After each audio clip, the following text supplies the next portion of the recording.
just had a thought, because the whole rapture shit and all that stuff. So basically the people that get raptured are the ones that were devoted to religion and Jesus and, lived their life devoted to Jesus, even though a lot of people do a lot of shitty things in the name of Jesus, think that they're going to get raptured because at least they're following Jesus. It doesn't matter if they did shitty things. What I don't understand is how come if you aren't a religious person, not because you don't believe in God or Jesus, but because you're just not, how does that make you less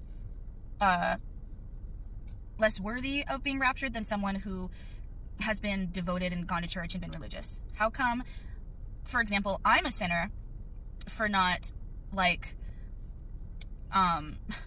devoting my life to Jesus? And, I'm not saying I don't believe in God or Jesus. It's just that, there's a lot of different gods and denominations in the life and the world, and life is such a huge, big thing. Who are we to say what's real or not? I'm nothing but a human, a meat sack, and none of us will know until we're dead. So, but I've never committed a crime. I've never killed anyone.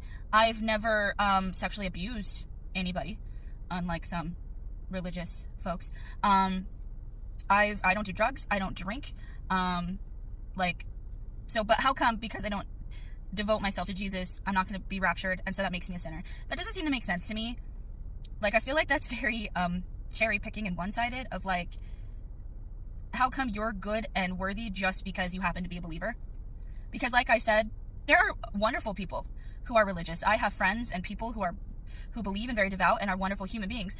But I've also had awful people that were religious and told me it was okay for them to be a dick to me because I wasn't. When I was 15, my best friend at the time, she was Mormon, and her mother looked at me when I was 15 and told me that I couldn't go to her daughter's wedding in the future because I was going to burn in hell because I haven't been baptized. How is that worthy of rapture? More than someone who is still kind and treats people with kindness and love and lives their life with kindness and love and helping those who need help, but isn't necessarily religious or is more agnostic. How is that person not worthy to be raptured in a sinner, but a woman who tells a 15-year-old that she's going to burn in hell because she wasn't baptized is? So I don't get that. I don't get how all because you don't necessarily believe or you're not devout, you're suddenly a sinner and not worthy. That seems very, that doesn't seem right. That doesn't seem right.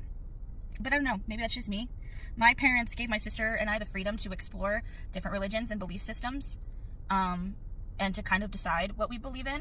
And like I said, I don't know what's real or not, because who am I to decide that or know that? Existence